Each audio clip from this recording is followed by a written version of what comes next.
Guests often wonder what to expect the day of the funeral. Here is the order of events.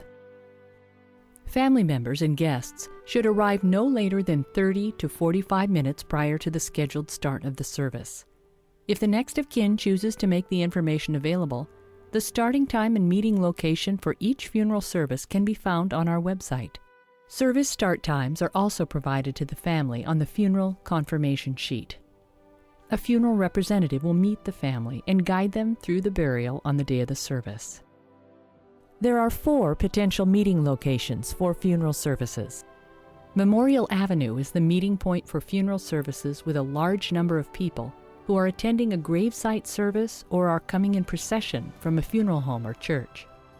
If the family requests a chapel service before the graveside service, then either the Memorial Chapel or the Old Post Chapel on Joint Base Meier-Henderson Hall are the meeting points. Please keep in mind that it will take more time to gain access to Joint Base Meier-Henderson Hall, where both chapels are located, due to security checkpoints at the installation's gates.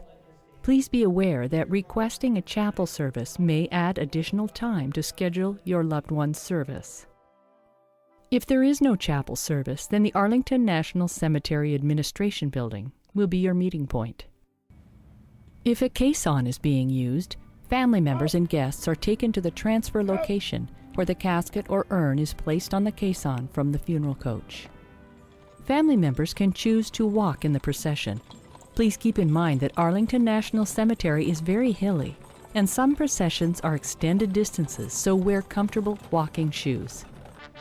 The procession moves at a moderate pace, and those walking must be able to keep up with the caisson. Also, keep in mind that no vehicles may be left behind at the transfer point or chapel at Joint Base Meier-Henderson Hall.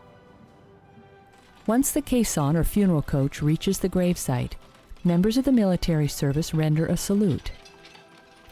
It is appropriate for military members in uniform to render the hand salute at all times while the remains are moving and during the rendering of military honors and taps.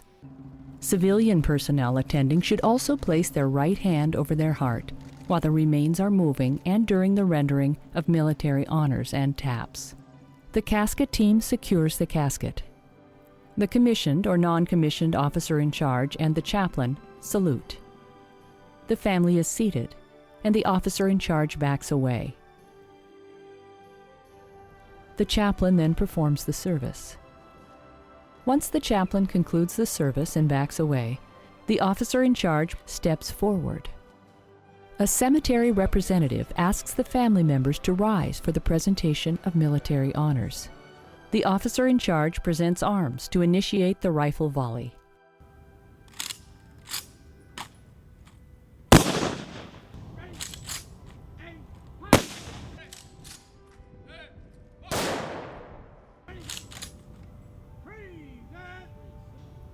Once the rifle volley is complete, the bugler plays taps.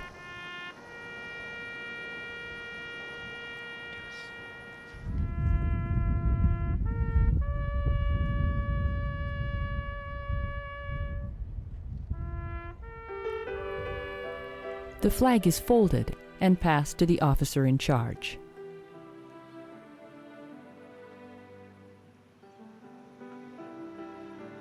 And the officer in charge presents the flag to the next of kin. If there's a military chaplain on site, then the chaplain is presented the flag, and he then presents it to the family. For veterans of the Army, Air Force, Navy, and Coast Guard, an Arlington lady presents a card of condolences to the next of kin on behalf of their service chief. For veterans of the Marine Corps, a Marine will present these condolences. The chaplain or family clergy extends condolences, and the cemetery representative announces that the service is concluded. Attendees are asked to return to their vehicles. For more detailed information on burial eligibility and honors, headstones and other grave markers, and burial liners and vaults, please go to our website or call 877-907-8585.